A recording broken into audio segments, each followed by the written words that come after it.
do you love your wife? Yes. Right? Prove it.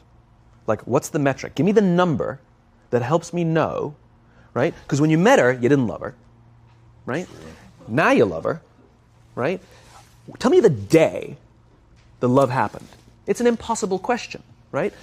But it's not that it doesn't exist. It's that it's much easier to prove over time, right? So all leadership is the same thing. It's about transition. So if you were to go to the gym, right? It's like exercise, right? If you go to the gym and you work out and you come back and you look in the mirror, you will see nothing.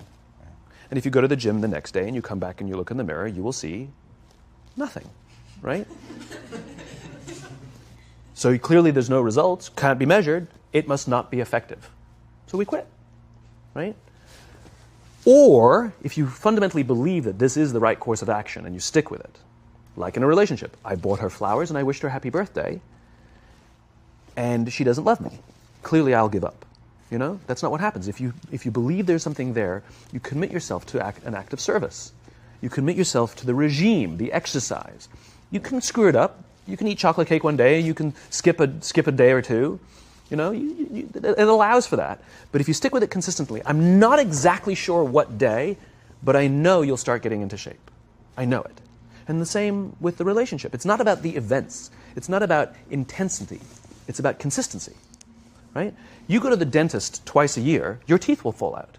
You have to brush your teeth every day for 2 minutes. What does brushing your teeth twice a day for 2 minutes do? Nothing. Unless you do it every day, twice a day for 2 minutes.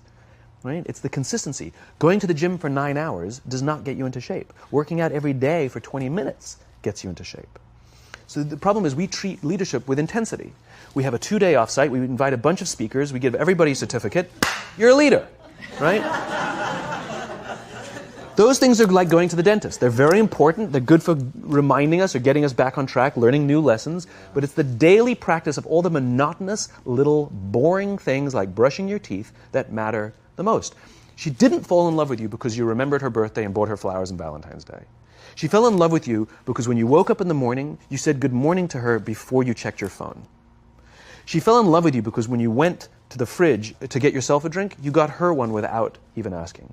She fell in love with you because when you had an amazing day at work and she came home and she had a terrible day at work, you didn't say, yeah, but let me tell you about my day. Right. You sat and listened to her awful day and you didn't say a thing about your amazing day. This is why she fell in love with you.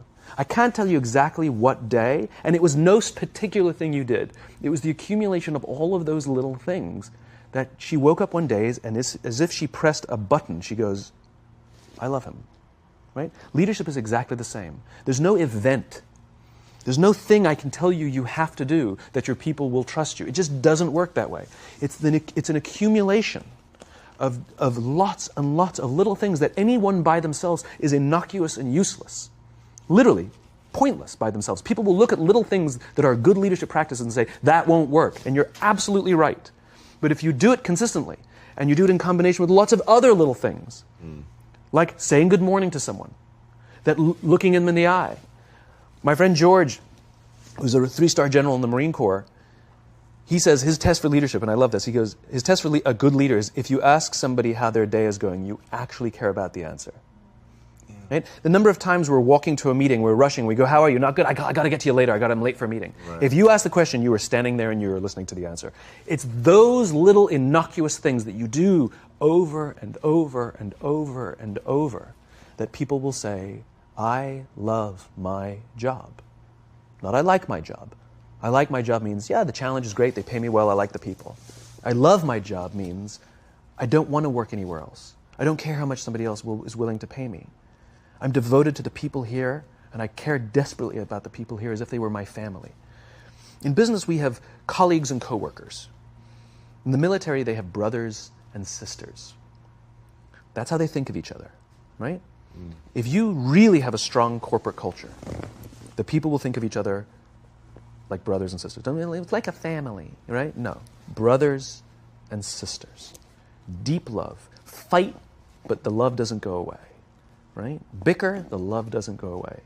And I'll fight with my sister, but if you threaten my sister, you're going to have to deal with me. Right. Right? We'll fight internally, we'll bicker with each other, but nobody's going to hurt each other. And if anything from the outside shows up, you're looking at a unified front. Brothers and sisters. Now, how do you create brothers and sisters out of strangers? Common beliefs, common values, parents, in other words, executives who care about their children's success, who care to raise their children, teach them skills, discipline them when necessary, help them build their self-confidence so that they can go on and achieve something more than you could have ever imagined achieving for yourself. That's leadership. An absolute love and devotion for the people who've committed their lives to this enterprise. That's such a brilliant reframe. It's so simple and so